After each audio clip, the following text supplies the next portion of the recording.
안녕하세요. 저는 경기도에 사는 64세 윤대식이라고 합니다. 평생을 성실하게 살아왔습니다.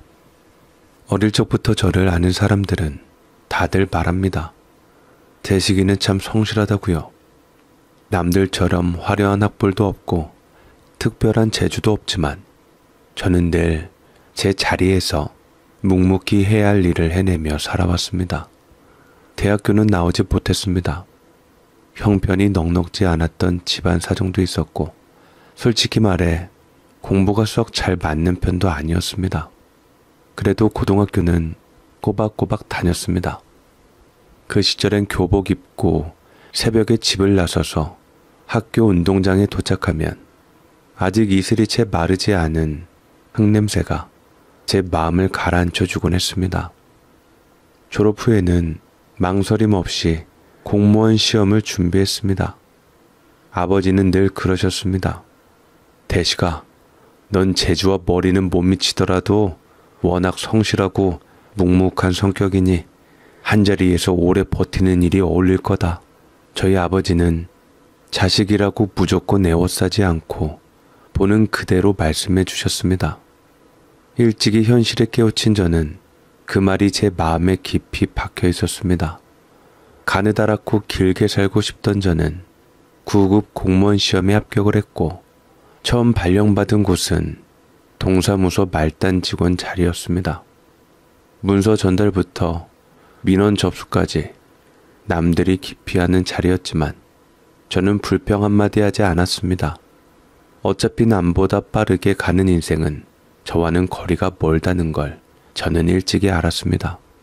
말주변도 없고 남들처럼 사람 비위를 맞추며 인간관계를 능숙하게 풀어나가는 재주도 없었습니다. 그래서 승진은 늘 느렸습니다. 같이 들어온 동료들이 하나둘 앞서 나갈 때면 마음이 허전하기도 했지만 억울하지는 않았습니다. 왜냐하면 저는 제 방식대로 제 속도로 살아왔고 그 길이 비록 느리더라도 부끄럽지 않았기 때문입니다. 화려하진 않지만 안정된 삶, 바로 그게 제 자랑이었습니다. 그리고 결혼 나이가 찾아올 때쯤 집신도 짝이 있다고 지인의 소개로 한 아가씨를 만나게 되었습니다. 처음 만남은 평범한 분식집이었습니다. 근무를 마치고 급하게 달려갔던 터라 셔츠는 구겨져 있었고 구두발도 먼지가 앉아 있었죠. 그런데 여자는 그런 저를 보고도 미소를 지었습니다. 그 미소가 참 따뜻하고 수더분했습니다. 눈빛엔 조급함도 꾸밈도 없었습니다. 말투는 조용했고 대화를 하다 보면 어느새 제가 불편했던 마음을 내려놓고 있다는 걸 느꼈습니다. 여자의 이름은 송화정이었는데 화려하진 않았지만 사람 자체가 참 예뻐 보였습니다. 속이 깊고 남의 말을 잘 들어주는 사람이었습니다. 그녀와 함께 있으면 세상이 조용해지는 것 같았습니다. 그래서 저는 이 사람이라면 평생을 함께해도 되겠다고 마음먹었습니다. 그렇게 누가 뭐라 할 것 없이 자연스럽게 우리는 서로의 부모님께 인사드리고 양가에서 환영받는 소박한 결혼식을 올렸습니다. 웨딩드레스 대신 단정한 하늘색 양장인 투피스를 입은 그녀의 모습이 아직도 눈에 선합니다. 신혼여행도 가지 못했지만 반지 대신 꼭 잡은 서로의 손이 더 따뜻했던 시절이었습니다. 그리고 얼마 지나지 않아 우리는 아들 하나를 낳았습니다. 당신을 많이 닮았어요. 총명하고 똑똑하고. 에이, 총명하고 똑똑한 쪽은 당신이지. 나는 그냥 아둔하고 느리고 그래. 당신처럼 성실하면 뭐라든 성공해요. 대기만성이란 말이 괜히 있겠어요? 우리 아들도 당신처럼 묵묵히 한 걸음 한 걸음 꼭 성공할 거예요. 쥐꼬리만한 월급 받고 말단 공무원에 불과한 저를 아내는 세상에서 가장 멋지고 능력 있는 남자로 만들어 주었습니다. 저는 그런 아내의 화법이 좋았고 존중받는 느낌이 들어 더할 나위 없이 행복했고 아내는 그야말로 현모양처였죠. 처음으로 가진 제 가정이었습니다. 세상 누구보다 소중하고 따뜻한 공간이었고 저는 그 안에서 참 많이 웃었습니다. 비록 작은 빌라였지만 그 좁은 방 한 칸에 웃음이 가득했고 우리 셋이 둘러앉아 먹는 밥상이 세상에서 제일 넉넉하게 느껴졌습니다. 돈이 많진 않았지만 밥 굶은 일은 없었고 아내도 알뜰하게 살림을 꾸려주었습니다. 밤늦게 퇴근에 들어오면 아내는 묵묵히 국을 데우고 아이는 제 무릎 위에 올라와 하루 동안 있었던 이야기를 조잘조잘 들려주곤 했습니다. 아내는 겉으론 보기에 조용하고 온순한 사람이었지만 속으로는 제법 뚜렷한 생각과 고집이 있는 사람이었습니다. 특히 아이 교육에 대해서는 유난히 열정이 있었습니다. 우리 애는 공부는 열심히 하면 좋겠어요. 후회 남지 않게 당신처럼 좋은 길 걸어야 해요. 그렇게 말하며 한글책부터 영어 알파벳, 포스터까지 집안 곳곳에 붙여놓곤 했습니다. 아이가 3살이 채 되기도 전에 아빠를 넘어 F를 따라 말하는 걸 보며 저는 얼마나 뿌듯했는지 모릅니다. 신기하게도 아이는 그런 교육을 억지로 받아들이지 않았습니다. 어린 나이였지만 엄마가 들려주는 책 이야기를 좋아했고 알파벳 카드 놀이를 하면서 깔깔 웃었습니다. 저는 그런 모습을 옆에서 조용히 지켜보며 가슴속이 따뜻해지는 걸 느꼈습니다. 이게 바로 내가 꿈꿔온 삶이구나. 지친 하루를 끝내고 집에 들어서면 문틈 사이로 흘러나오는 아이 웃음소리와 아내의 낮은 목소리, 그 모든 게 제겐 무엇과도 바꿀 수 없는 행복이었습니다. 그러던 어느 날이었습니다. 평소처럼 퇴근하고 현관문을 열었는데 묘하게 집안이 조용했습니다. 항상 풍겨오던 된장 냄새도 부엌에서 나는 그릇 부딪히는 소리도 들리지 않았습니다. 아들은 거실에 멍하니 앉아 TV도 켜지 않은 화면을 바라보고 있었고 밥은 하고 부르니 고개를 천천히 젓기만 했습니다. 처음엔 제가 일찍 들어와서 그런가 싶었습니다. 하지만 그날뿐만이 아니었습니다. 며칠을 그렇게 지켜보니 매일 저녁마다 차려져 있던 정갈한 밥상이 어느새 자취를 감춰버렸고 아내는 제게 미안해요. 요새 내가 몸이 좀 좋질 않아서 조금만 쉬다 밥 차려줄게요.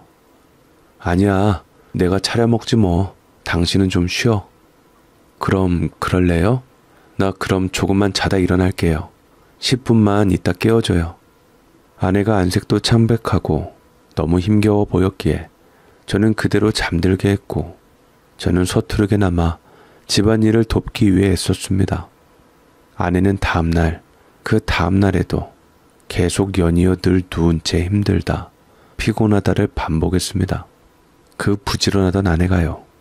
아침이면 먼저 일어나 아이 도시락을 싸주고 제 출근길에는 따뜻한 미역국에 달걀 부침까지 내어놓던 사람이 이제는 하루 종일 거실에 누워 내가 올 때까지 아들은 물론이고 스스로까지 굶고 있었습니다.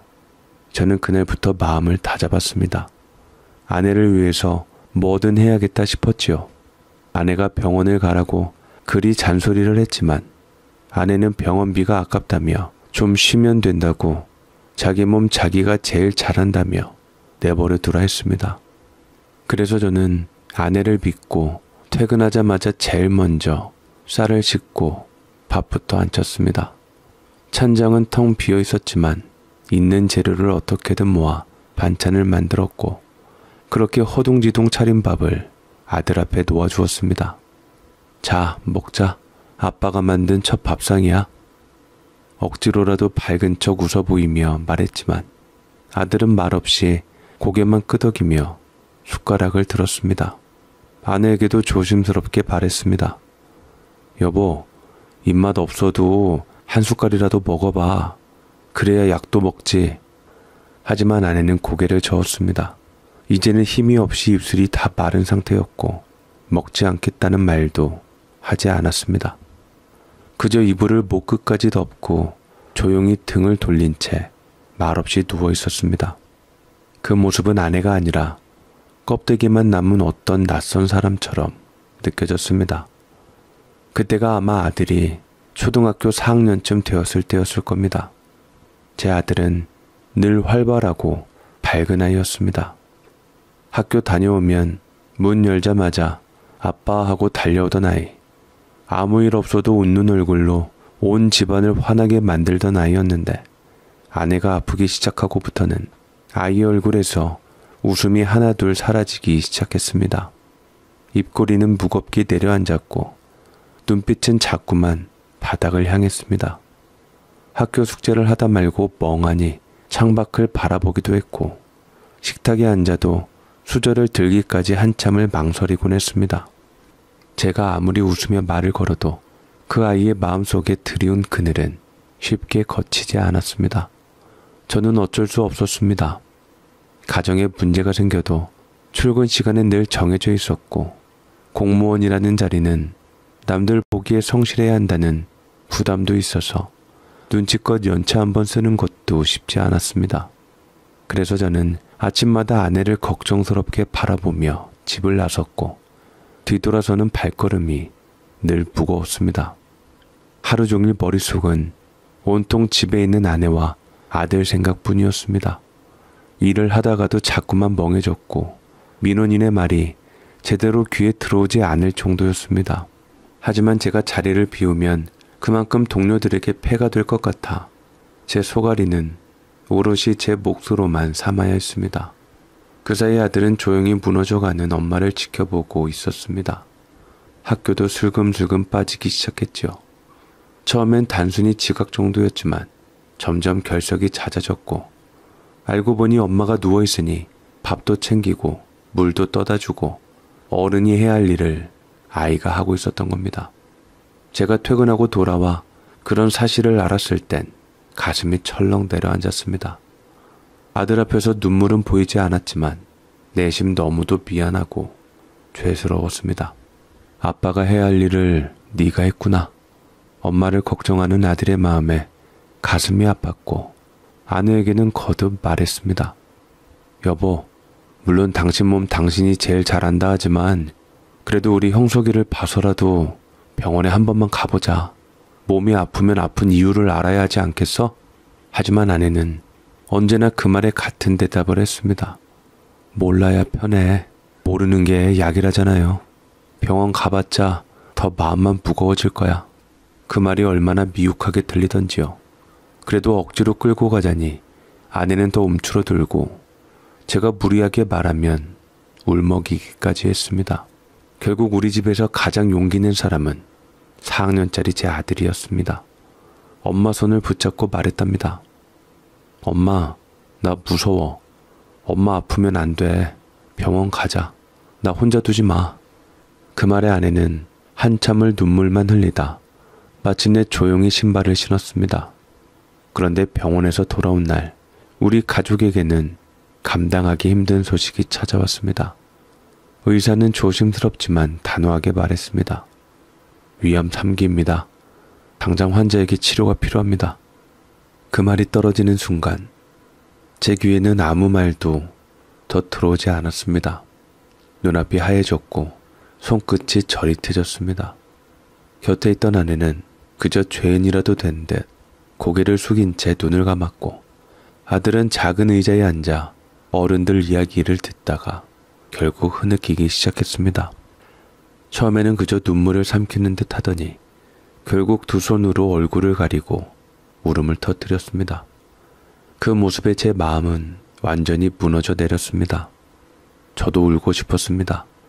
아니 쓰러져 버리고 싶을 만큼 두려웠습니다. 하지만 가장이라는 이름은 참 이상한 힘을 주더군요. 가슴이 무너져도 눈물을 삼키고 일어나야 했습니다. 누군가는 이 가족을 먹여 살려야 했고 누군가는 병원비를 감당해야 했습니다. 월급은 빠듯했습니다. 적금도 깨고 보험도 해지하고 친척에게도 손을 벌렸습니다. 아내가 치료를 받을 수만 있다면 돈이 아니라 제 팔 한쪽이라도 내어줄 수 있을 것 같았습니다. 아내는 참 그런 사람이었습니다. 아플 줄 몰랐던 것도 아니었을 텐데 한 푼이라도 아끼겠다고 자기 자신에게는 보험 하나 들어놓지 않았습니다. 당신과 아이 보험만 넣으면 되지. 난 괜찮아. 워낙 건강 체질이기도 하고 난 병원 갈 일 없어. 늘 그렇게 말하며 웃던 사람이었습니다. 하지만 인생이란 게 언제나 준비된 대로만 흘러가진 않더군요. 암 진단이 내려지고 치료가 시작되자 병원비는 말 그대로 천정부지로 치솟았습니다. 첫 때는 아직 감당할 만했지만 2달, 3달이 지나면서 입원비, 항암약, 검사비, 숨만 쉬어도 돈이 나가는 것 같았습니다. 결국 저는 통장을 털고 대출을 알아보고 없는 돈을 이리저리 맞춰가며 버텼습니다. 그 모든 병원비는 빚으로 메워졌습니다. 카드값은 늘 밀려 있었고 월급날 통장에 찍히는 숫자는 잠시 스쳐 지나가는 착각처럼 보일 뿐 며칠이면 이내 영원히 되어버리곤 했습니다.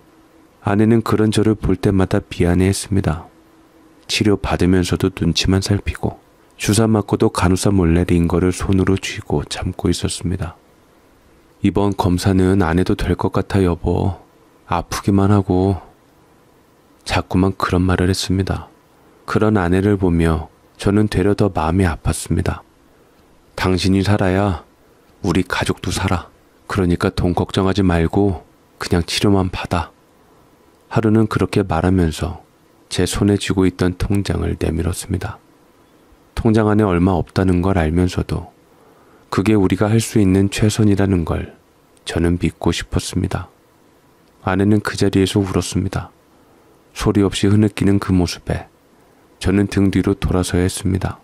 하지만 그렇게 어떻게든 버텨보려 했던 우리에게 시간은 그리 오래 기다려주지 않았습니다. 아내는 결국 너무도 일찍 제 곁을 떠나게 되었습니다.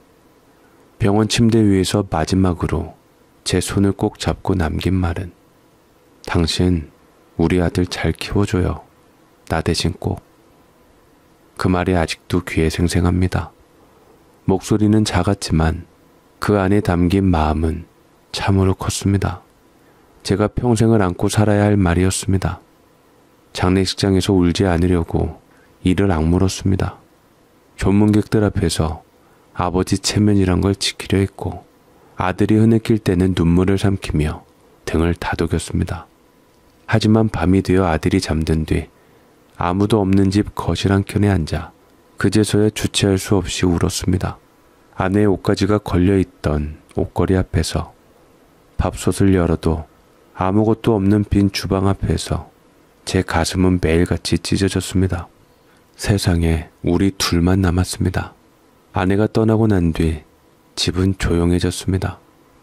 텅 빈 공간 속에서 아들과 저는 서로를 바라보며 말없이 울고 말없이 견뎠습니다. 아들도 한동안 많이 방황했습니다. 학교도 가기 싫어했고 말수도 줄었으며 가끔 혼자 방문을 닫고 한참을 나오지 않을 때도 있었습니다. 그럴 때마다 저는 문 앞에 조용히 앉아 엄마도 너 보고 싶을 거야. 네가 잘 지내야 엄마 마음도 편하지. 그렇게 말하며 아이 마음이 다치지 않기를 간절히 바랬습니다. 시간이 조금씩 흐르면서 아들은 아내가 살아생전 자신에게 쏟았던 모든 정성과 노력들을 기억해냈습니다.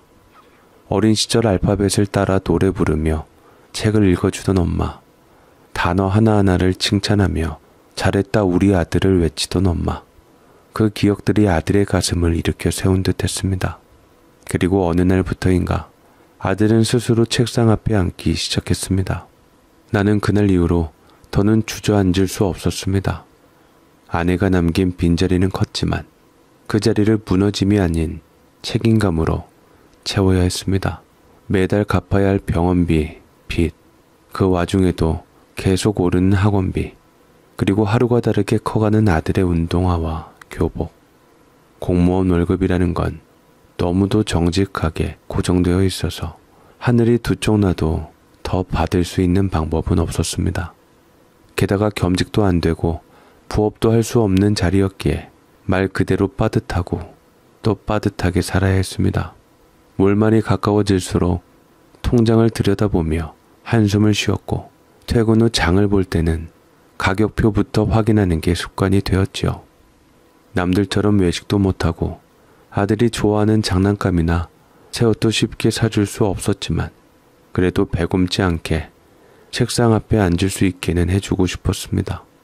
당시 아들은 그런 제 마음을 알아준 걸까요? 그 결과 아들은 결국 해냈습니다. 서울에 있는 이름만 대면 누구나 알 만한 대학에 합격한 것입니다. 합격 통보를 받은 날 아들은 담담히 말했지만 저는 말없이 고개를 떨구고 눈물을 삼켰습니다. 그건 기쁨이 아니라 지금껏 버텨온 우리 부자의 세월이 그 순간 허락받은 것만 같았기 때문입니다. 그 후로 저는 사람들 앞에서 아들 자랑을 입에 달고 살았습니다. 우리 애 서울에 있는 대학교 갔어요. 엄마 없이 컸는데도 애가 참 예의가 바르고 성실해요, 우리 아들. 누구보다 성실한 아버지를 따라 누구보다 성실한 아들이 되어준 아이는 제 인생에서 가장 크고 깊은 기쁨이었습니다. 그리고 아들은 군복무를 마치고 무사히 대학도 졸업했습니다. 그날만큼은 정말 대견하고 기특해서 졸업식장 앞에서 사진을 찍어주며 마음속으로 수없이 아내를 불렀습니다. 당신, 우리 애가 이렇게 컸어요. 이날을 꼭 보여주고 싶었는데. 사진 속 아들은 제 옆에 서서 웃고 있었지만 그 웃음 뒤에 감춰진 불안함도 저는 느낄 수 있었습니다. 현실은 생각보다 녹록지 않았습니다. 학벌이 있다고 다 되는 게 아니더군요. 대학을 졸업한 뒤로 아들은 하향세에서 벗어나질 못했습니다. 아들은 여러 회사에 원서를 넣었지만 번번이 고배를 마셨습니다. 서류에서 떨어지고 면접까지 가도 끝내 연락이 없었습니다.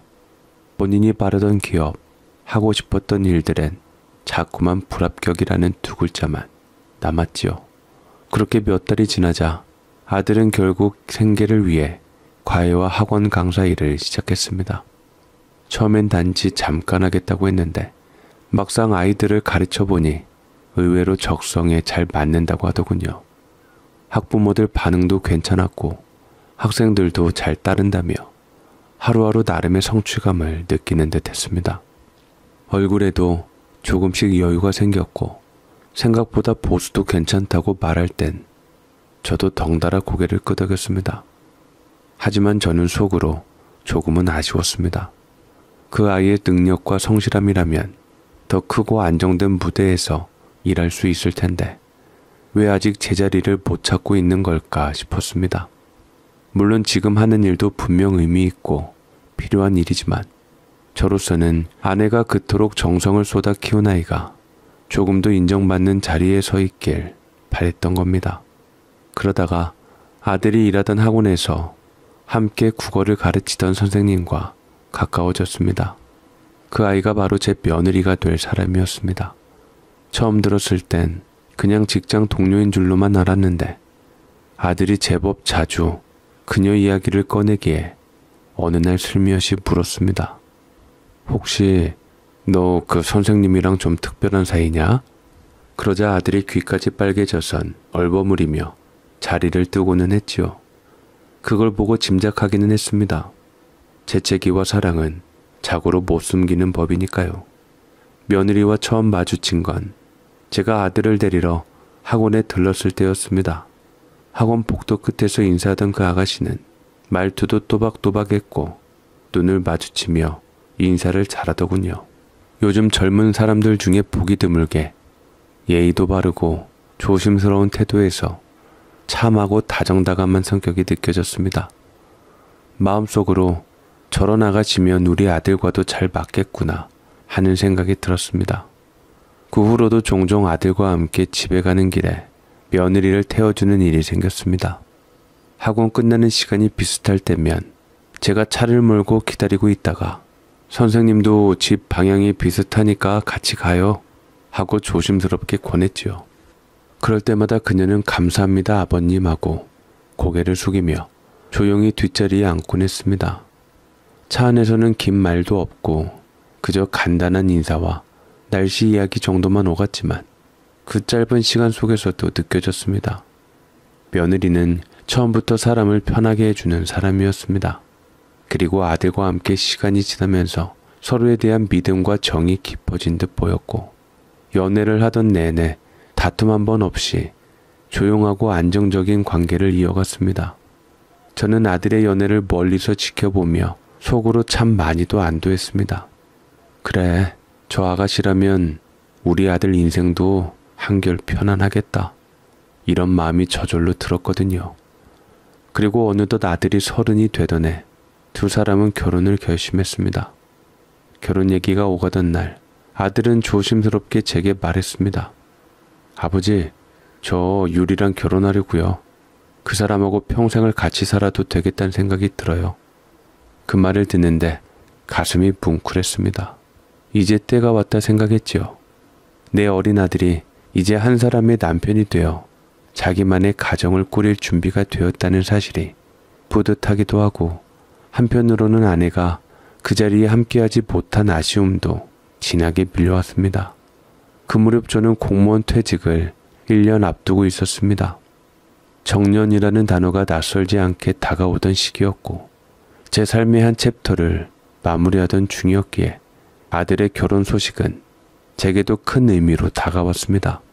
결혼식 날 제가 직접 청첩장을 돌렸던 지인들, 함께 일했던 공무원 동료들, 옛 친구들까지 참 많은 분들이 와주셨고 축의금도 많이 받았습니다.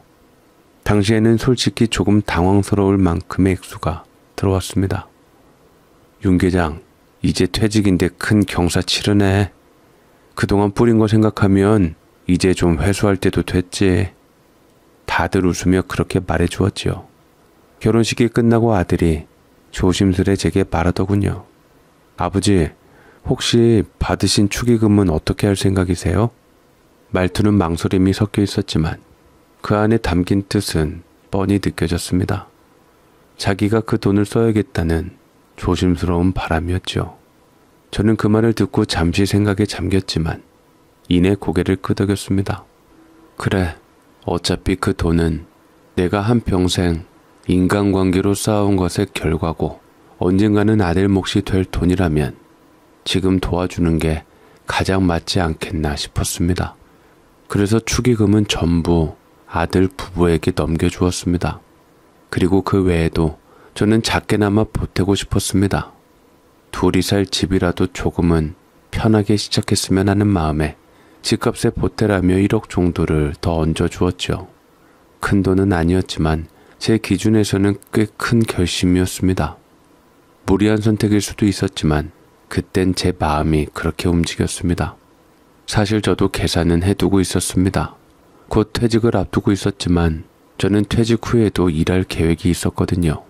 몸이 허락하는 한 계속 일할 생각이었고, 그래서 퇴직금도 매달 연금식으로 받지 않고 일시금으로 한꺼번에 받을 예정이었습니다. 그 돈을 기반으로 다시 작게 장사를 하든 어디 단기직이라도 다니며 살 생각이었으니 지금 이 돈은 나중에 아들이 천천히 갚아도 된다고 전혀 부담 주지 않고 도와줄 수 있겠다고 믿었습니다. 저는 그렇게 생각했습니다. 내가 살아서 뿌듯한 순간이 있다면 그건 내가 힘닿는 만큼 자식에게 등 토닥여주는 일일 거다. 아들이 이 도움을 발판 삼아 든든한 가장이 되고 좋은 남편이 되고 더 나은 삶으로 나아간다면 그것만으로도 나는 충분하다고 말이죠.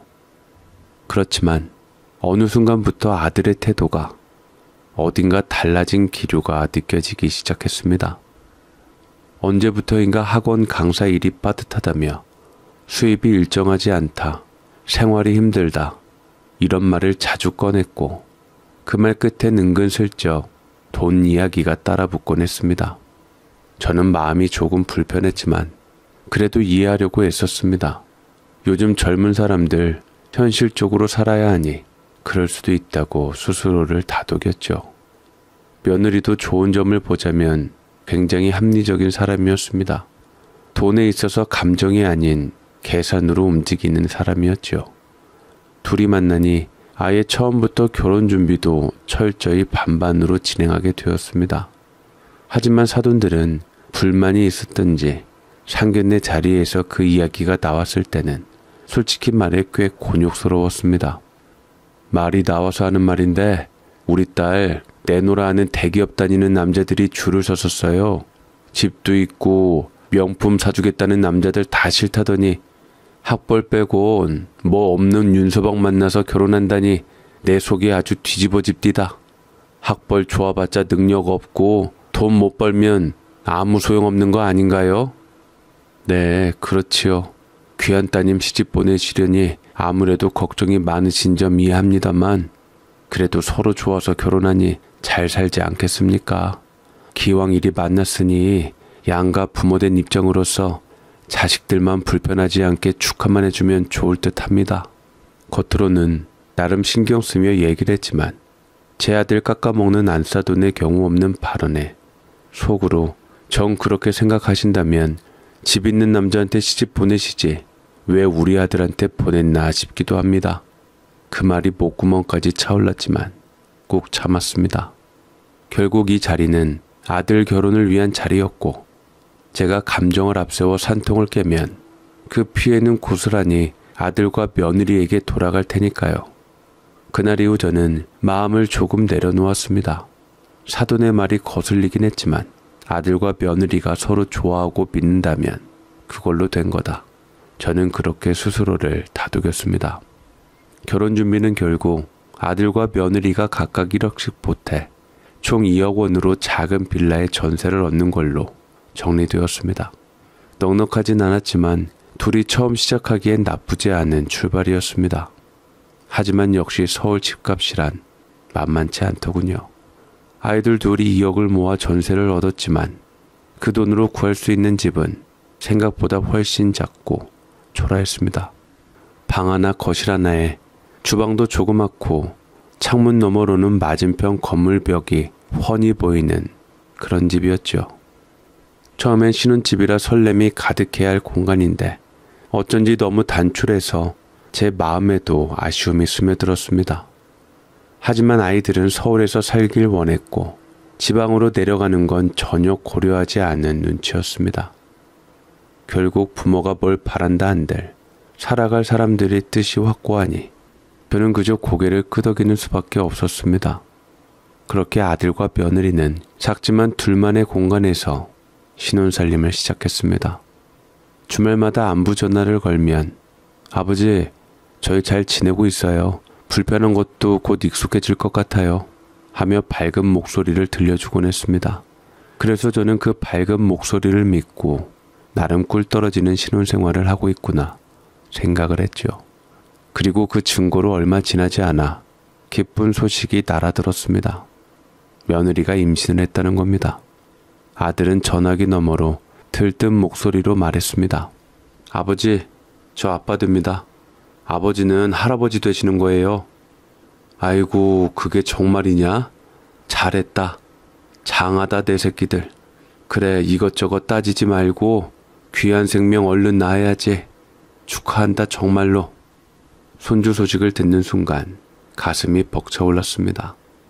아내가 살아있으면 얼마나 좋았을까.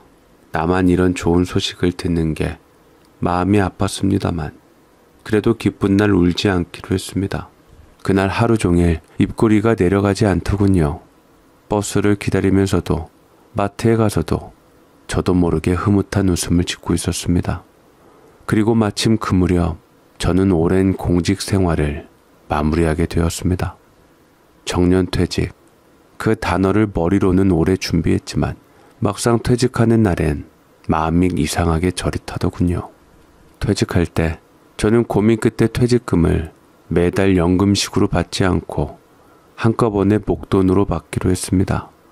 아들 집값 보태주는데 이미 꽤 많은 돈을 썼기에 퇴직금을 받고 아들에게 내준 대출 빚을 갚고 남은 돈이라도 내가 직접 운용해보고자 생각이 들었지요. 지인들은 하나같이 고개를 갸우뚱했습니다. 아니, 공무원 연금 좋다는 게 뭔데? 요즘 같은 시대에 왜 목돈으로 받아요? 매달 나오는 게 훨씬 안정적인데. 하지만 저는 고개를 저었습니다. 사람 일이 어떻게 될지 모르잖아요. 차라리 있을 때 내가 운영해보고 혹시라도 급할 때 쓸 수 있게끔 해놓는 게 낫지 싶어요. 솔직히 말하자면 저는 한치 알 수 없었던 젊은 날 아내의 갑작스러운 죽음을 겪고 알 수 없는 미래보다는 현재에 더 충실하며 살기로 했습니다. 그리고 다른 한 가지 이유는 평생 월급만 받아본 저로서는 큰돈이라는 걸 손에 쥐어보는 게 처음이었고 왠지 모를 두근거림도 있었습니다. 인생 한 번뿐인데 한 번쯤은 내 인생에도 이런 돈이 굴러야 하지 않겠나, 그런 마음도 있었던 거죠. 그래서 저는 그 돈을 몇 덩어리로 나누어 조심스럽게 주식에 투자하기 시작했습니다. 월급쟁이로 일할 땐 겁이 나서 쳐다보지도 못했던 주식이었지만 막상 해보니 생각보다 흥미롭고 시장을 분석하며 하루를 보내는 시간이 꽤 알찼습니다. 물론 처음엔 소심하게 시작했습니다.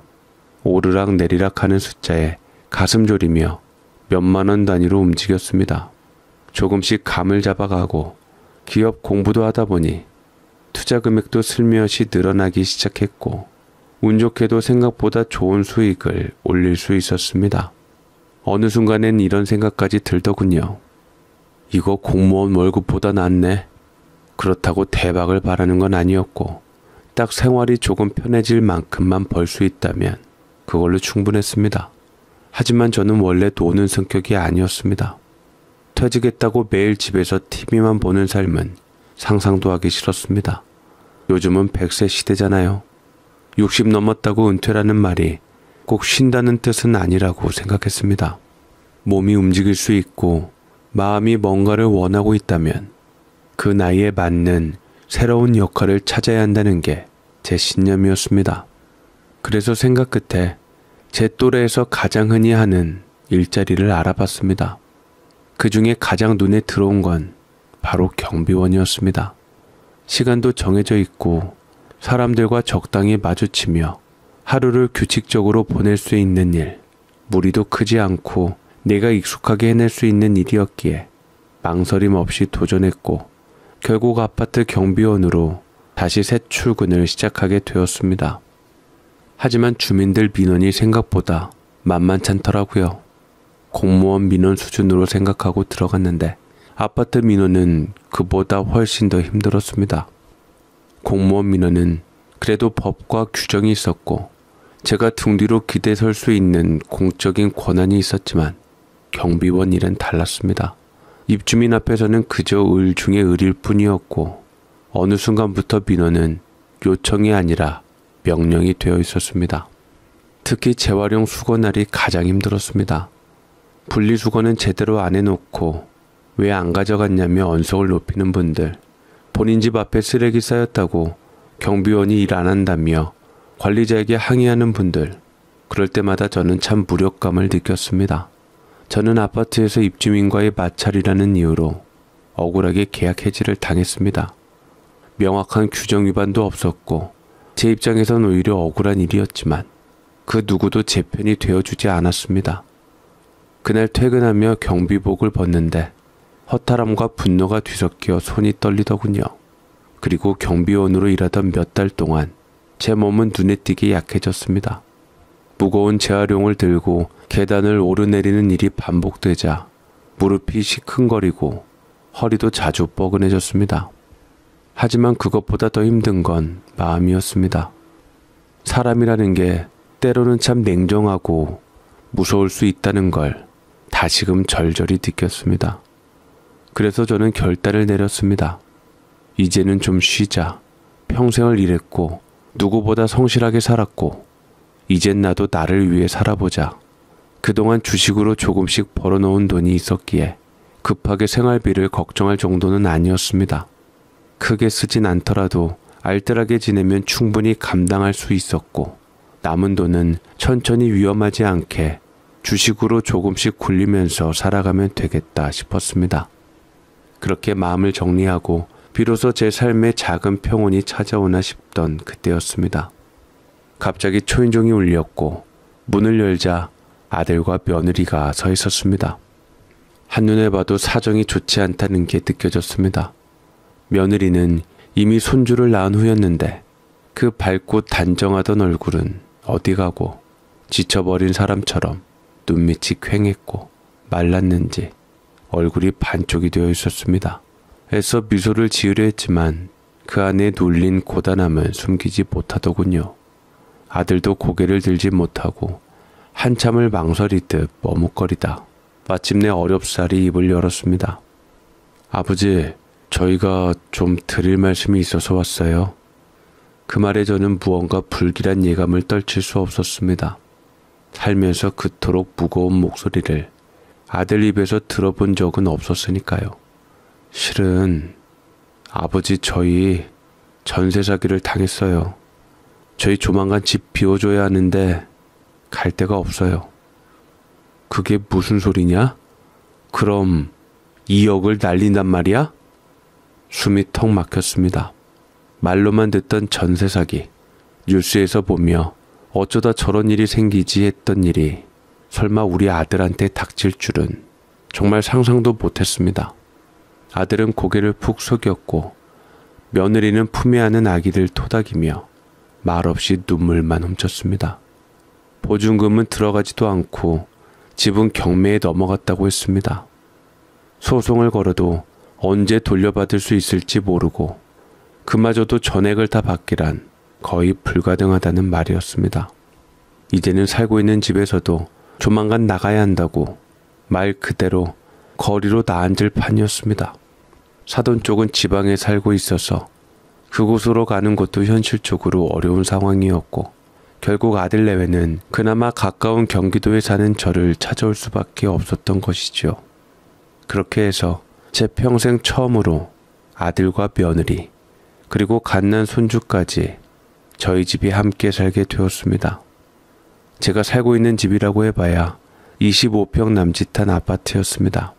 방 둘, 작은 거실 하나, 좁은 주방. 평생 혼자 살아온 저에게는 넉넉했지만 새 식구가 더 들어오자 공간은 금세 비좁아졌습니다. 이게 현실이구나 싶었습니다. 어쩌면 불행은 이렇게 굴비엮듯 줄줄이 찾아오는지 이렇게 한순간에 들이닥칠 줄은 몰랐습니다. 하지만 어쩌겠습니까? 내 자식인데 문 열어주지 않으면 어디로 보내겠습니까? 아들은 자기가 짐을 싸들고 우리 집에 들어와 사는데도 마치 자기 집에 저를 초대한 사람처럼 말했습니다. 이제부터는 아버지 편히 쉬세요. 저희가 잘 모실게요. 아버지도 손주랑 며느리 수발받고 사시면 편하시잖아요.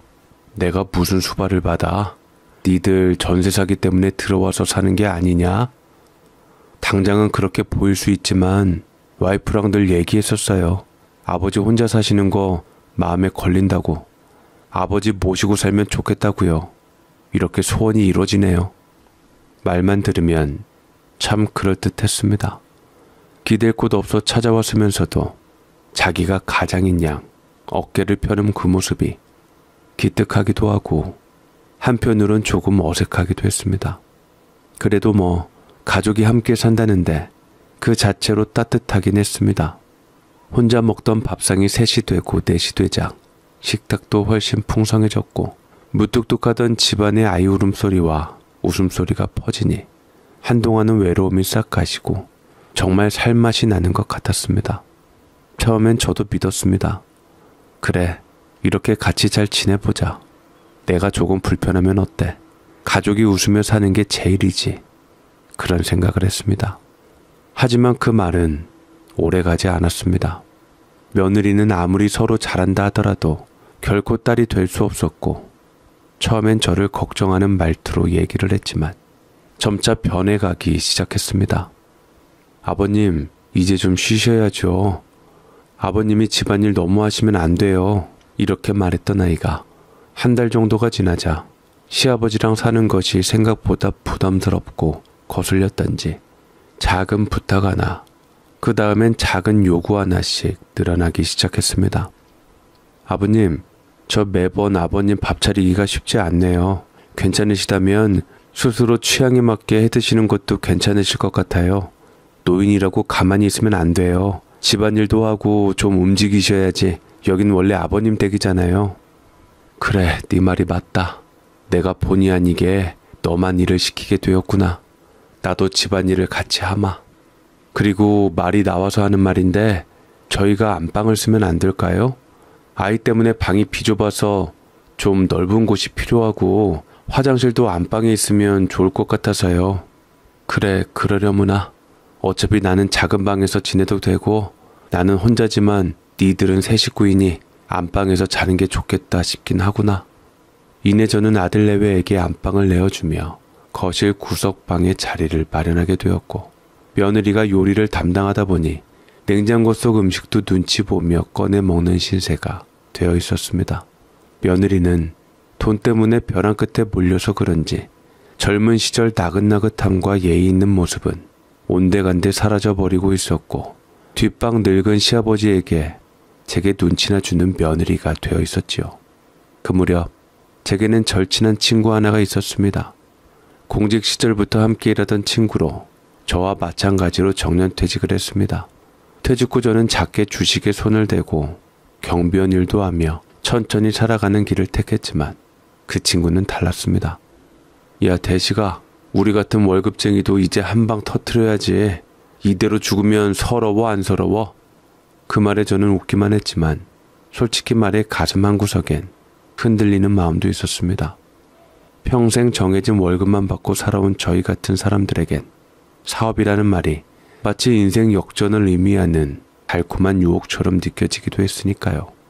결국 그 친구는 퇴직금에 더 대출까지 받아 큰 사업을 시작했습니다. 겉보기엔 잘 나가는 듯 보였고 한동안은 자주 연락이 오더군요. 야, 이번에 공장 계약했어. 내 브랜드 론칭도 곧 있어. 내 꿈이 이렇게 쉽게 이뤄질 줄은 몰랐다. 그래, 축하한다. 나는 네가 해낼 줄 알고 있었어. 네 용기도 대단하고 배포도 대단해. 나 같았으면 너처럼 못했을 거야. 고맙다 대식아. 내가 우리 옷 나오면 너 평생 옷 걱정 없게 해줄게. 친구 좋다는 게 뭐냐? 신상품 나올 때마다 네 물건은 내가 꼭 빼놓으마. 아이고 말만이라도 고맙다. 가까운 사이일수록 돈 주고 사입어야지. 그래야 네가 돈 벌어서 나한테 또 잘하지. 그렇게 덕담을 주고받으며 친구는 야무지게 꾸려가는 줄 알았는데 기가 막히게도 2년도 채 안 되어 그 친구는 무너졌습니다. 바로 전 세계를 덮친 전염병 때문이었지요. 대출금은 눈덩이처럼 불어났고 심지어 대부업체까지 손을 댔다더군요. 결국 친구는 삶의 벼랑 끝에서 저를 찾아왔습니다. 그 목소리는 간절함을 넘어서 어디선가 이미 무너진 사람의 체념처럼 들렸습니다. 나와 같은 세월을 살아온 사람, 한때는 함께 웃고 퇴근 후 막걸리 한 잔 기울이던 친구가 이제는 삶의 끝자락에 손을 내밀고 있었습니다. 그 순간 내가 이 손을 놓으면 이 사람은 정말 끝일 수도 있겠다 하는 생각이 스쳤습니다. 생각해보면 나는 당장 그 돈이 없다고 굶을 것도 아니고 집도 있고 최소한의 생활은 가능한 상황이었습니다. 지금 이 돈이 없다 해서 내 삶이 무너지진 않겠지만 이 친구는 이 돈이 없으면 정말 무너질 수도 있겠구나 싶었습니다. 그래서 저는 결국 마음을 정했습니다. 그래, 자네가 꼭 갚는다는 말 내가 믿고 도와줄게. 돈은 천천히 갚아도 되니까 일단 너부터 살아. 알았지? 그 말을 하며 돈을 건네주자 친구는 눈물을 뚝뚝 흘리며 바닥에 무릎을 꿇었습니다. 대식아, 정말 고맙다. 내가 이 은혜 평생 잊지 않겠다. 내가 딴 건 몰라도 네 돈만큼은 어떻게 해서든 반드시 갚을게. 내가 무슨 일이 있어도. 고개를 떨구는 친구의 납작 엎드린 그 말에 저는 녀석을 일으켜 세우며 아무 말도 하지 못했습니다. 그저 고개를 끄덕이고 문이 닫히는 소리를 듣고서야 긴 한숨을 내쉴 수 있었습니다. 천천히 갚으라고 했습니다. 아주 천천히 갚아도 상관없다 여겼지요.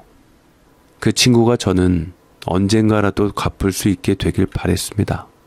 제 돈이 문제가 아니라 그 친구가 실패를 딛고 일어나길 바래서였지요. 우리 나이는 많지만 정말 급한 불만 꺼지면 그 다음은 친구가 어떻게든 갚겠지. 저는 그렇게 믿고 싶었습니다. 하지만 이 사실이 조금씩 주변에 알려지자 사람들은 하나같이 고개를 절레절레 흔들었습니다. 대식이, 아니 왜 그런 사람한테 돈을 빌려줘? 절벽 끝에 몰린 사람한테 돈을 줘봤자 그건 그냥 못 받겠다는 각오로 주는 거지. 퇴직금 다 날린 거잖아 그거. 너도 사정 어려워 보이는데 너 그거 이제 어쩌냐? 다들 입을 모아 말했습니다. 왜 그랬냐며 당신 같은 사람 제일 사기당하기 쉬운 사람이라고 말하는 이도 있었습니다. 처음엔 꿋꿋했지만 들으면 들을수록 저도 마음이 흔들리더군요. 내가 정말 어리석은 선택을 한 건 아닐까? 혹시 이 돈 정말 돌아오지 않는다면? 그럼에도 불구하고 저는 제 결정을 후회하지 않으려고 했습니다. 이미 내준 돈이었고 무엇보다 그 순간 친구가 제게 보여준 그 절박한 눈빛은 어느 누구의 말보다도 더 강하게 남아있었습니다. 되돌아간다 해도 아마 저는 똑같이 손을 내밀었을 겁니다. 내 인생에서 몇 안 되는 진심으로 믿고 싶은 사람, 그 사람이 살려달라 했던 순간을 그저 모른 척하고 지나칠 수는 없었으니까요.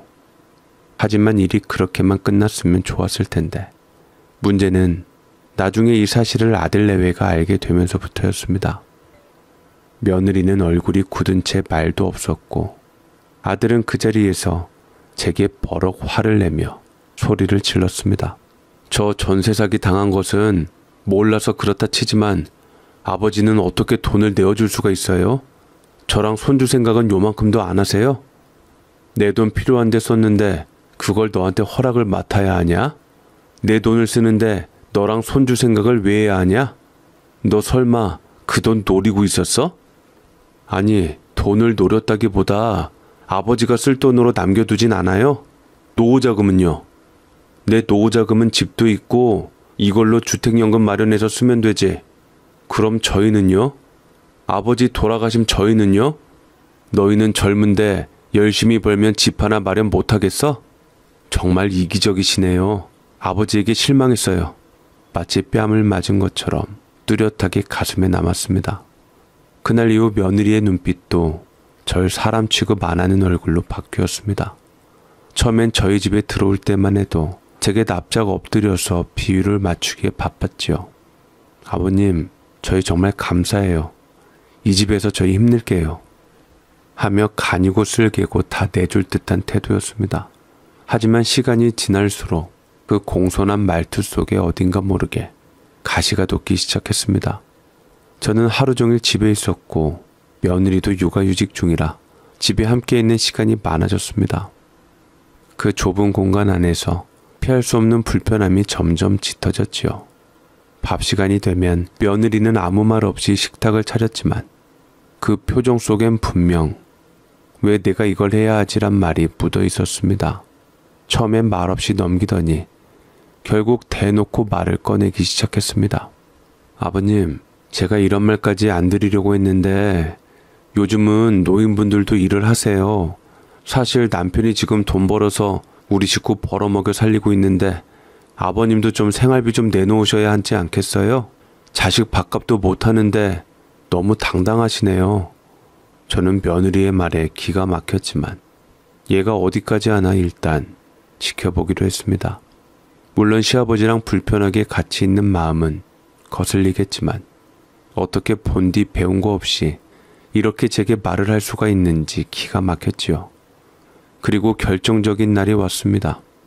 저는 퇴직금이 다 떨어졌다고 하자 며느리는 흰김치 하나만을 내놓으며 내 얼굴도 보지 않고 말했습니다. 폐지라도 주워오세요. 어차피 집에서 하시는 것도 없잖아요. 그 말을 듣고도 아무 말 못하고 앉아있는 내게 아들은 말했습니다. 아들도 며느리 편이었죠. 아버지, 며칠 나가서 머리 좀 식히세요. 내친 김에 음식물 쓰레기도 좀 버려주시고요. 저는 음식물 쓰레기를 버리고 집으로 들어왔는데 자식들은 문을 열어주질 않았습니다. 그 짧은 사이에 비밀번호도 바꿔놓은 상태였죠. 얇은 외투 하나 걸치고 집 밖으로 눈치 보여 쫓겨나오게 되었고 문을 두드려도 열어주지 않았습니다. 누군들 경찰서로 가면 해결을 못하겠습니까? 그렇지만 자식 입장에서 생각하면 친구한테 돈을 덜컥 준 내가 원망스럽기도 할 것이며 결국은 자식 잘못 키운 제 탓이기도 하기에 내 얼굴에 침 뱉기 하고 싶지 않아 집안 망신이다 생각하고 결국 집을 나오게 되었습니다. 영하 12도의 겨울밤이었죠. 내 집에서 쫓겨나서 갈 데가 없었습니다. 그런데 간만에 나오니 답답한 속이 뚫리는 느낌이 들더라고요. 내 집에서 며느리 아들 눈치 보는 것도 힘들었고, 그렇다고 전세 사기 당한 자식들을 내쫓을 수는 없었고, 밖이 마음은 더 편했습니다. 저는 이리저리 떠돌다가 서울역 대합실에서 밤을 지새우고 새벽에는 지하철 첫차 안에서 눈을 붙였습니다. 며칠을 떠돌다 구청에서 운영하는 무료 급식소를 알게 되었고, 거기서 밥을 얻어먹으며 하루하루를 버텼습니다. 어느 날 급식소에서 만난 중년 여성이 말을 걸었습니다. 혹시 윤 기장님 아니세요? 예전에 땡땡구청 복지과에 계셨던. 저는 기억을 잘 못했지만 그 여자는 10년 전 내가 민원을 해결해 준 여성이라고 자기를 소개하며 너무나도 반가워했습니다. 그때 어릴 적 잊어버린 제 아들 찾아주시려고 그렇게 노력하시고 도와주신 거 아직도 못 잊어요. 우리 아들 얼마 전에 결혼했는데 다 잘 사는 거 윤 기장님 덕이지요. 그때 윤 기장님 평판이 너무 좋으셨는데 근데 왜 이렇게. 저는 그냥 멋쩍게 웃었고 사는 대로 받는다고 중년 여성은 말끝을 흐리고선 그 이후에 더 이상 곤란하게 묻지 않았습니다. 내가 머물 곳을 찾도록 연결해 주었고 덕분에 근처 요양병원에서 지내게 되었고 청소일을 시작하게 되었습니다. 생각지도 못한 일자리였지요. 청소부라고 하지만 사람들이 많아서 그렇게 일이 복잡하거나 힘들지 않았습니다. 방 하나 내어주고 그곳 관리를 해주니 저도 일로서 참 보람이 있었습니다. 무엇보다 거기서 나는 또 한 명의 귀인을 만났습니다. 바로 병원 행정실장 최 과장이었습니다. 중년 여성이 그 사람한테 따로 나를 부탁했더니만 나를 유심히 보더니 어느 날 말을 꺼냈습니다. 선생님, 혹시 예전 공무원 경력으로 행정 보조 같은 거 도와주실 수 있으세요? 저희 병원 서류가 복잡해서요. 좀 전문 인력을 채용하고 싶은데 영 사람 구하기가 쉽지 않아서요. 저야 시켜주시면 뭐든지 하지요. 너무 감사합니다. 시켜주신 만큼 최선을 다해서 일을 하겠습니다. 네, 사모님께 제가 선생님에 대해 너무 좋은 말을 많이 들어서요. 그래도 윤 계장님께서 잘 살아오신 것 같아요. 사모님뿐만 아니라 당시 민원인들에게 인기가 좋았다고 하더라고요. 별것도 아니었는데 좋게 봐주셔서 감사합니다. 그렇게 나는 청소에서 행정일로 업무를 옮겼고 조금씩 인간다운 생활을 되찾기 시작했습니다. 그 병원에는 유독 따뜻한 이웃들이 많았습니다. 매일 폐지 줍는 어르신들에게 따뜻한 커피를 건네는 간호사, 내 생일에 조용히 단팥빵 하나 건네던 조리사 아주머니, 자식에게 버림받은 인생인데 누군가에게는 소중한 존재로 느껴질 수 있다는 걸 처음으로 깨달았습니다. 요양원인지라 자식들에게 나 몰라라 버림받은 노인들이 많았고 믿었던 자식들에게 버림받고 망연자실해하거나 계속 자식들을 기다리고 있는 그들에게 위로를 주고 힘이 되어주기 위해 애썼습니다. 어느 날 병원 내 고령의 환자 한 분이 내 손을 꼭 잡고 말했습니다. 자식한테 버림받았다고요? 나도 그랬어요. 근데 아직도 살아있어요. 그게 이긴 거예요. 나는 끝까지 살아남고 행복할 겁니다. 노인은 껄껄 웃으며 눈시울을 붉혔고 그 말에 나는 눈물을 흘렸습니다. 그리고 다짐했죠. 다시 일어서자. 끝까지 나답게 살자. 사모님의 남편이자 병원 원장님도 내 사정을 듣고는 조용히 말했습니다. 아내에게 이야기 많이 들었어요. 제 아들의 은인이시라고요. 선생님 같은 분이 거리에서 사셨다는 게 마음에 걸려요. 작은 도움이라도 드리고 싶습니다. 그 작은 도움은 곧 전세 보증금 일부를 지원받는 일이 되었습니다. 나는 다시 내 이름으로 된 작지만 따뜻한 전셋집으로 들어갔습니다. 그렇게 시간을 보내면서 살게 되자 더 이상 집 생각은 나지 않더라고요. 하지만 나는 아들과 며느리의 심정은 이해가 되었지만 괘씸한 것은 어쩔 수 없었습니다. 아들 며느리는 내가 사라졌든 없어졌든 한 번도 찾질 않았습니다. 가끔 경찰서에 가서 실종신고가 되어 있냐 물어봤지만 그런 것은 찾아볼래야 찾아볼 수도 없었지요.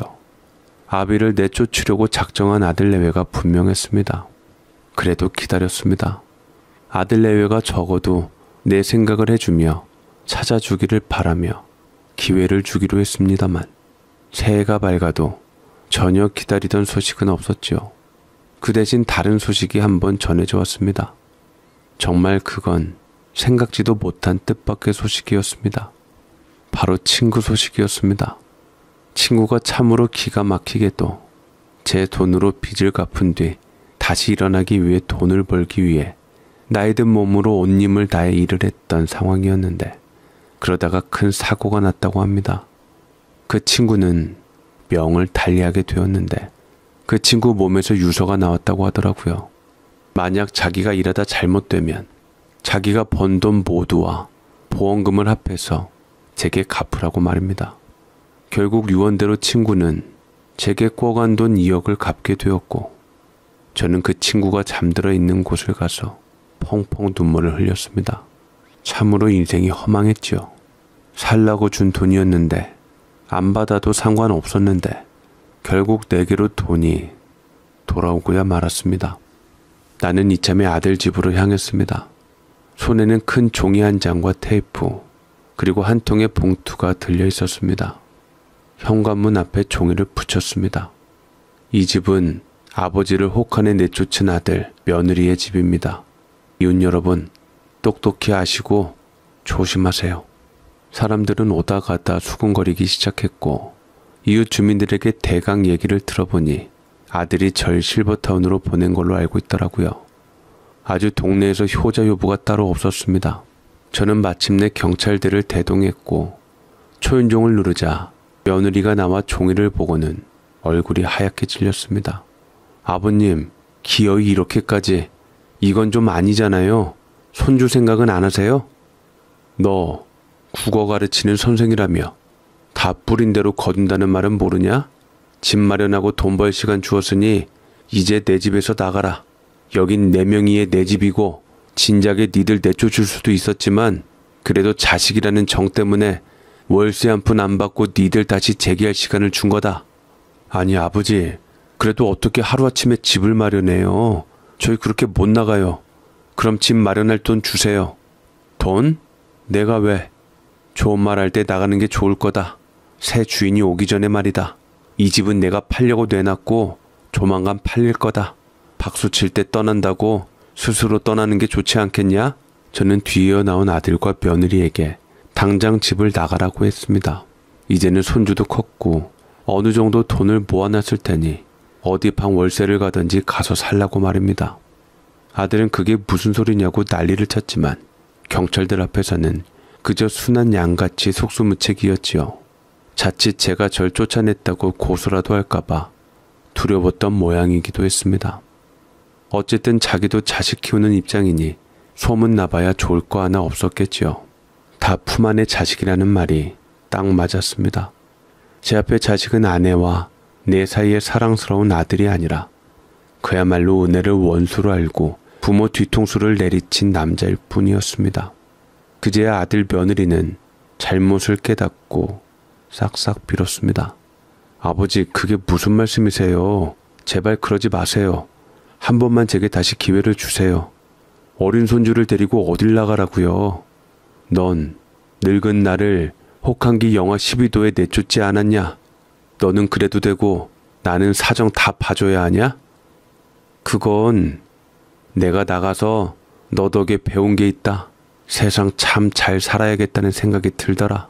다 뿌린 대로 거두는 법이라고. 넌 그걸 내게 가르쳐줬고 덕분에 나는 자존심 붙잡고 다시 살아났다. 세상엔 너처럼 부모에게 뒤통수를 치는 자식이 있는 반면 10년 전 내가 기억도 못한 은혜를 알고서 고마워할 줄 아는 사람들도 많더라. 며느리는 잘못했다고 저를 붙잡고 울고불고 했고 아들은 고개도 들지 못한 채 바닥만 봤습니다. 이미 모든 게 늦은 뒤였습니다. 나는 딱 한마디만 남겼습니다.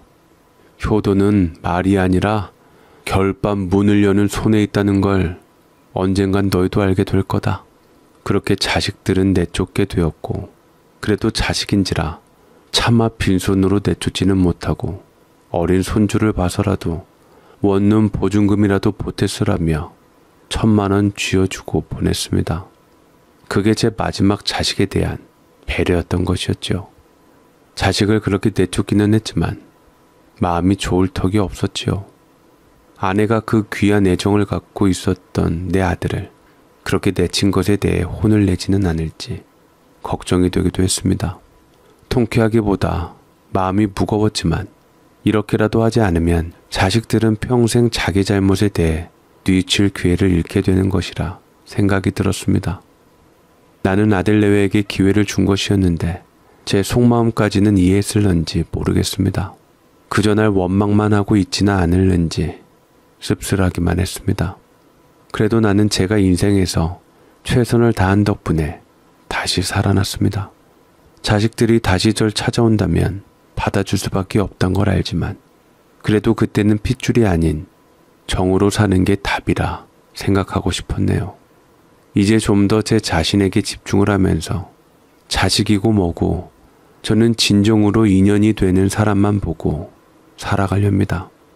누구에게도 기대지 않고 나를 구해준 사람들을 기억하며 앞으로는 내가 앞으로 살아온 세월만큼 초심을 잃지 않고 남은 인생도 남을 위하고 배려하며 살아가고 싶습니다. 어찌되었든 하늘은 있고 내가 베푸는 선행은 언젠가 돌고 돌아 다 돌아올 테니 말이지요. 제 자식도 어릴 적에는 참 착했는데 나이가 들면서 왜 저렇게 변했는지 참 알다가도 모를 게 인생이다 싶습니다. 제 사연 읽어주셔서 감사드립니다.